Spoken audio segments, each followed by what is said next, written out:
అనిల్ గారు వైసీపీ కార్యాలయంలోకి మొదటగా వెళ్ళారు, మిమ్మల్ని వెయిట్ చేపించారు, తర్వాత మిమ్మల్ని పట్టించుకోలేదు, ఆ తర్వాత ధర్నా దిగారు. అసలు ఏం జరిగింది మొత్తం ఈ ఎపిసోడ్? అంట మీరు జైలు నుంచి రిలీజ్ అయిన తర్వాత వైసీపీ మీతో టచ్లోకి వచ్చిందా? తర్వాత ఎలాంటి పరిణామాలు చోటు చేసుకున్నాయి అంటారు? వైసీపీ పార్టీ ప్రతి ఒక్క కార్యకర్తకి పెద్దపీట వేసింది జగన్మోహన్ రెడ్డి గారు. మాతో మేము జగన్మోహన్ రెడ్డి గారి కార్యకర్తలం కాబట్టి జెండా మోసేవాళ్ళు. మెంబర్షిప్ ఉన్నా లేకపోయినా, పార్టీలో చాలా పెద్ద నాయకుడైనా కాకపోయినా కార్యకర్తే పార్టీకి బలం. ఈ విషయంలో నేను ఒకటి క్లారిఫై చేయదలుచుకున్నా. ఇప్పుడు ఒక కార్యకర్త 9 నెలలు జైల్లో ఉండి 22 కేసులు పెట్టించుకొని నానా సంకల్ నాకి తిప్పలు పడి దగ్గర 1.5-2 కోట్ల రూపాయలు ఖర్చు పెట్టుకొని బెయిల్స్ కి కుటుంబం అంతా రోడ్డును పడిపోయి, ఒక పక్క నేను జైల్లో ఉన్నానని తల్లి సిక్ అయిపోయి డయాలసిస్ అయి బైపాస్ అయి ఈ పరిస్థితిలో ఆమె భయానకమైన పరిస్థితుల్లో ఉంటే కనీసం జగన్మోహన్ రెడ్డి గారు ఒక టీంని పెట్టి మమ్మీ దగ్గరికి వెళ్ళాలని చెప్పి అట్లా సూచిస్తే నా దగ్గరికి వచ్చి కూడా కొంచెం పరామర్శించాలని. ఎందుకంటే నేను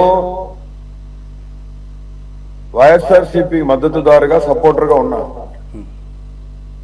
జగన్మోహన్ రెడ్డి గారి సతీమణి ముఖ్యమంత్రిగా ఉన్నప్పుడు జగన్మోహన్ రెడ్డి గారి సతీమణిని పచ్చి బూతులు, అమ్మ బూతులు తిట్టి క్యారెక్టర్ అసాసినేట్ చేసి మాన మర్యాదలను రోడ్డుకు లాగే క్రమంలో నేను బరితెగించి మాట్లాడాను.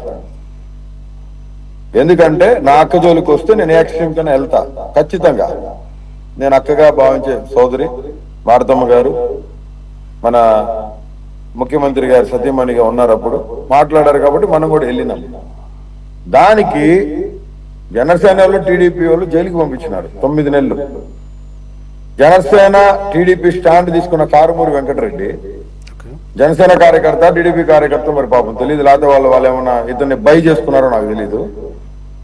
ఆనాడు ముఖ్యమంత్రి గారి భార్యను తిడితే, మాన మర్యాదల గురించి రోడ్డు మీదకి లాగితే, అతి జుగుప్సాకరంగా భయంకరమైన మాటలు మాట్లాడితే, జగన్మోహన్ రెడ్డి గారి పుట్టుకల గురించి అవమానకరమైన మాటలు మాట్లాడితే యాడిగిబాడి కారుమూరి వెంకటరెడ్డి, యాడిగిబాడి సల్లా మధుసూదన్ రెడ్డి, యాడిగిబాడి సజ్జల, ఆ రోజు స్టేట్ లో ఫస్ట్ రెస్పాండ్ అయిన వ్యక్తిని నేను.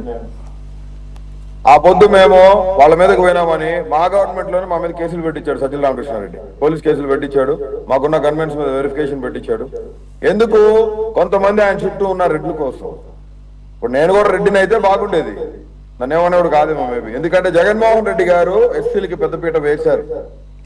అది కాదండి, ఒకటి అనిల్ గారు పార్టీ అధినేత ప్రమేయం, పార్టీ అధినేత ఆదేశాలు లేకుండా పార్టీకి సంబంధించిన నేతలు ఈ విధంగా వ్యవహరిస్తున్నారని మీరు అనుకుంటున్నారా? ఎందుకంటే ఇటీవల చాలా మంది వైసీపీకి సంబంధించిన నేతలు అరెస్టు తర్వాత నేరుగా పార్టీ అధినేత పిలిపించి మరీ వాళ్ళతో మాట్లాడిన పరిస్థితి ఉంది. అయితే అనిల్ ని ఎందుకు దూరంగా పెట్టారు? అంటే అనిల్ వల్ల పార్టీకి ఉపయోగం లేదా, క్రెడిబిలిటీ పోతుందని పక్కన పెట్టారా? అసలు కారణం ఏం క్రెడిబిలిటీ పోతుంది? నేను గ్యాంగ్స్టర్ నా, టెర్రరిస్ట్ నా, తీవ్రవాదినా, నేను ఉగ్రవాదినా? పార్టీని నాశనం చేస్తున్న కొంతమంది ఉగ్రవాదులు అక్కడ ఉన్నారు. నేను పార్టీని భుజాన్ని వేసుకొని నేను ఓన్ చేసుకొని ఇప్పుడు కూడా నేను ఓన్ చేసుకుని ఉన్నా. నేను ఇందాక చెప్తా మర్చిపోయాను.